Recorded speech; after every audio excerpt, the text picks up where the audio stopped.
warbaahinta Israa'iil oo soo xiganaysa saraakiisha ciidanka ayaa waxay ku dhawaaqday maanta oo Axada in la soo helay meydadka 6 ka mid ah maxaabiistii ay gacanta ku hayeen xoogagga muqaawamada ee Falastiiniyiinta. Meydadkan waxaa la sheegay in laga helay god ku yaala magaalada Gaza oo dhulka hoostiisa ah, waxaana tani ay keentay in madaxweynaha dowladda Mareykanka Joe Biden durba uu ku dhawaaqo sida ay kaga xun yihiin meydadkan helitaankooda, sidoo kalena ay muhiim tahay in laga shaqeeyo isdhaafsiga maxaabiista. Mid ka mid ah meydadka maanta la soo helay waa mid haysta dhalashada dalka Mareykanka.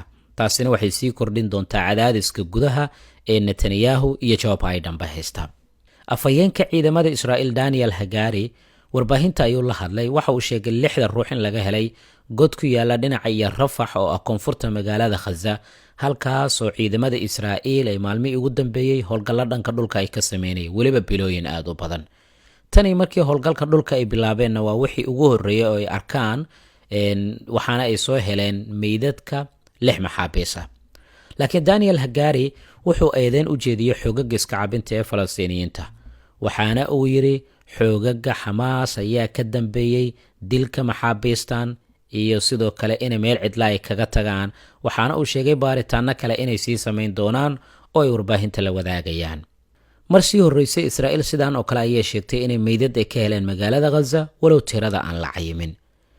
Madaxweynaha dowladda Mareykanka Joe Biden ayaa markii meydadkan la soo helay oo lagu wargeliyay inuu ku jiro nin Hershey Goldberg Polin lagu magacaabo oo dhalashada Mareykanka haysta, waxa uu sheegay inuu aad kaga carooday geeridiisa, sidoo kalena uu ka murugooday, waxaana lagu warramayaa taasi inay keentay inuu soo saaro war-saxaafadeed uu ku leeyahay waxaan ka shaqayn doonaa sidii maxaabiista la isku dhaafsan lahaa.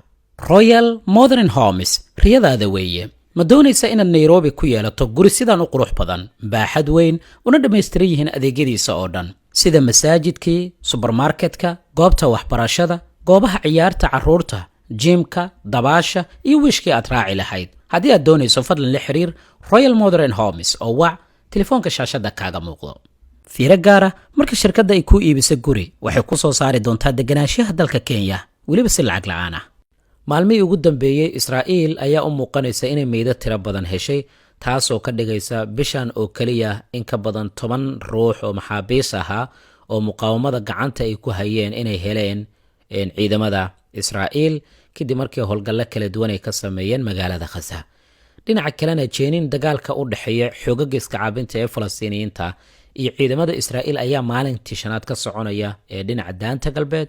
Ciidamada Israa'iilna dhinaca daanta galbeed waxay la kulmayaan weeraro iska caabinta ay ka fulinayaan meelo kala duwan. Isku dhacyadii ugu dambeeyay ayaa xerada Jenin ka dhacay, waxaana wararku intaas ay ku darayaan inay ciidamada Israa'iil ay gudaha u galeen magaalada Burkhin lagu magacaabo. Magaaladan galbeedka Jenin ayay dhacdaa, waxaana ciidamadu halkaas ay ka baadigoobayaan xubno ay sheegeen inay ku tuhmayaan inay deegaanka ku dhumaalaysanayaan.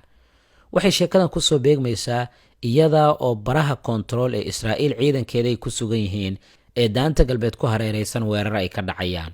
Weerarkii ugu dambeeyay wuxuu ka dhacay bar kontarool oo waqooyiga daanta galbeed ku taala.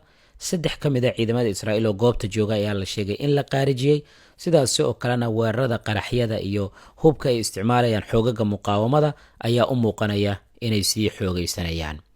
Dhinaca kalena baarlamaanka Israa'iil, gaar ahaan guddiga arrimaha dibadda ee baarlamaanka Israa'iil ayaa u yeeray ra'iisul wasaare Benjamin Netanyahu inuu baarlamaanka ku hor yimaado sida ugu dhaqsiyaha badan si su'aalo looga weydiiyo suuragalnimada sii socoshada dagaalka ka soconaya magaalada Gaza oo guul darro badan u horseeda dhanka istaraatiijiyadda marka laga hadlayo ciidamada Israa'iil.